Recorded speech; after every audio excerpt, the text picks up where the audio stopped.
మహాత్మా జ్యోతిరావు పూలే ద్విశతాబ్ది జయంతి సందర్భంగా ఆయనకు ఘన నివాళులర్పించారు. జ్యోతిరావు పూలే గారికి మాలలు సమర్పించడం చాలా అభినందనీయం. ఆయన సంఘ సంస్కర్త, మహిళలకు న్యాయ పోరాటానికి మొట్టమొదటిగా వ్యక్తి, దేశంలోనే పోరాడి మొట్టమొదట బిరుదు మహాత్మా అని బిరుదు కూడా సాధించడం మహాత్మా పూలే అనేసి కూడా ఈ సందర్భంగా తెలియజేసుకుంటున్నాం. ఆయన చేసిన ఘనకార్యాలు ఎన్నో ఉన్నాయి, దేశానికి చేసిన ఘనకార్యాలు. ఆయన మొట్టమొదట మహిళలు గుర్తించిన ఏకైక వ్యక్తి మహాత్మా జ్యోతిరావు పూలే. ప్రధానంగా సామాజిక సంస్కరణకర్త. 1827లో మహారాష్ట్రలోని సతారా జిల్లాలో జన్మించడం జరిగింది. మన తిరుపతి ప్రజలకు మరొకసారి శుభాకాంక్షలు తెలియజేస్తూ 99వ జయంతి ఉత్సవాల్ని ఘనంగా జరుపుకుంటున్నాం. అలాగే ఈ రోజుతో ద్విశతాబ్ది జయంతి ఉత్సవాలు ప్రారంభం కానున్నాయి పూలే గారివి. మనందరికీ తెలుసు, జ్యోతిరావు పూలే గారు ఒక గొప్ప సంఘ సంస్కర్త.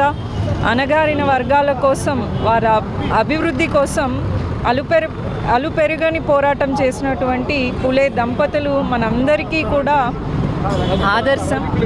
ఎందుకంటే ఆ కాలంలో ఉన్నటువంటి కట్టుబాట్లకు కానీ, ఆచారాలు కానీ, సాంప్రదాయాలు మనందరికీ తెలుసు. ఆ సమయంలోనే వాళ్ళు సమాజం అభివృద్ధి చెందాలంటే విద్య ఒక్కటే ఆయుధం అని నమ్మి, విద్య లేకపోతే విముక్తి ఉండదు అని గొప్పగా నమ్మినటువంటి దంపతులు. ఒక మహిళ ఒక మగవాళ్ళలాగా పోరాడడానికి తన హస్బెండ్ వెనకాల ఉండి కూడా చేశారు. సో అట్లాంటి వ్యక్తి ఈరోజు భారతదేశానికి స్ఫూర్తి, యువతకి స్ఫూర్తి. ప్రతి ఒక్కరు కూడా ఇప్పుడున్నట్టు యువతకు కూడా పూలే లాంటి వ్యక్తుల్ని స్ఫూర్తి తీసుకొని సోషల్ సర్వీస్లో కావచ్చు, వాళ్ళ కుటుంబంలో ఉన్నటువంటి పిల్లల్ని కానీ, వాళ్ళ భార్యలు కానీ, అక్కల చెల్లెల్ని కూడా సరే సొసైటీలో మంచిగా పోరాడే విధంగా వాళ్ళని తయారు చెప్పి నేను మనస్ఫూర్తిగా కోరుకుంటూ, ఈ 63 సంవత్సరాల్లో భారతదేశంలో తన వంతు కృషి బలహీన బడుగు వర్గాలలో ఈరోజు దేశంలో ఈ ఒక్క వికసిత్ భారత్కి పునాదులు పడాయంటే ఆయన తీసుకొచ్చిన సంస్కరణలనే తెలియజేస్తున్నా. ఆయనకు ఆదర్శంగా, ఆయనకు నివాళిగా 2 తెలుగు రాష్ట్రాల్లో కూడా గురుకుల పాఠశాల అన్నిటికి కూడా ఈరోజు మహాత్మా జ్యోతిరావు పూలే యొక్క పేరు పెట్టడం కూడా జరిగింది.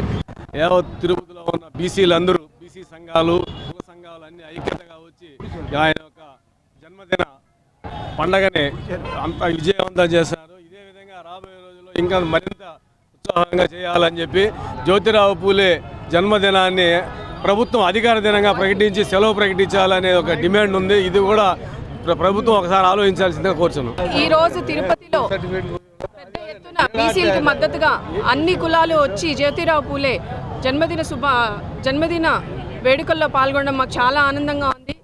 మెయిన్గా చూసినట్టయితే మన జ్యోతిరావు పూలే గారు బడుగు బలహీన వర్గాల ఆశాజ్యోతి. మహిళలు ఈ రోజు ధైర్యంగా బయట వచ్చి చదువుకుంటున్నారు, అన్ని రంగాల్లో ముందుకొస్తున్నారు అంటే అది ఆయన చూపించిన దారే.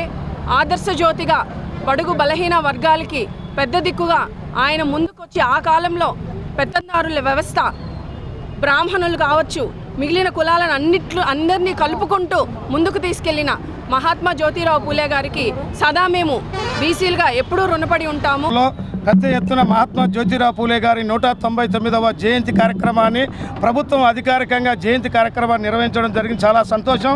కాబట్టి మహాత్మా జ్యోతిరావు పూలే గారు సతీమణైనటువంటి సావిత్రిబాయి పూలే గారు, అదేవిధంగా పూలే గారు జీవిత ఆశయాన్ని, చరిత్రని పాఠ్యపుస్తకంలో రాష్ట్ర ప్రభుత్వాలు, కేంద్ర ప్రభుత్వాలు చేర్చాలని, అదేవిధంగా వచ్చే సంవత్సరం 200 సంవత్సరాలు అవుతున్న సందర్భంగా సెలవు దినంగా రాష్ట్ర ప్రభుత్వం, కేంద్ర ప్రభుత్వం ప్రకటించాలని, బీసీల యొక్క 100% ఉన్నటువంటి బీసీల ఆరాధ్య దైవమైనటువంటి మహాత్మా జ్యోతిరావు పూలే గారు జయంతి సందర్భంగా నేషనల్ హాలిడే ప్రకటించాలని చెప్పని ఈ సందర్భంగా తెలియజేస్తున్నాం. ఈ పండుగకి సరైన గుర్తింపు రాష్ట్ర కేంద్ర ప్రభుత్వాలు ఇవ్వాలని, అలాగే అఫీషియల్గా ఈ జయంతిని మరియు వర్ధంతిని అఫీషియల్గా నేషనల్ హాలిడే కూడా డిక్లేర్ చేయాలని, వీళ్ళకి మా ఎస్సీ, ఎస్టీ, బీసీ, మైనార్టీ వాళ్ళకి రావాల్సిన అన్ని రకాల స్కీములు కూడా ఇచ్చి మమ్మల్ని ఆదుకుంటారని కేంద్ర రాష్ట్ర ప్రభుత్వాలని విజ్ఞప్తి చేస్తూ మరియు డిమాండ్ చేస్తూ సెలవు తీసుకుంటారు.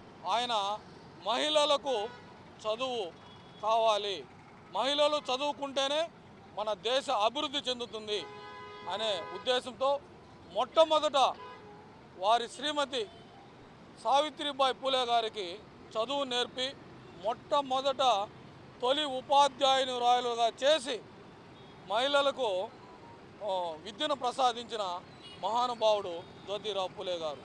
ఈరోజు ప్రతి ఒక్కరికి సంక్షేమ పథకాలు అందుతున్నాయంటే దానికి ముఖ్యము జ్యోతిరావు పూలే గారు.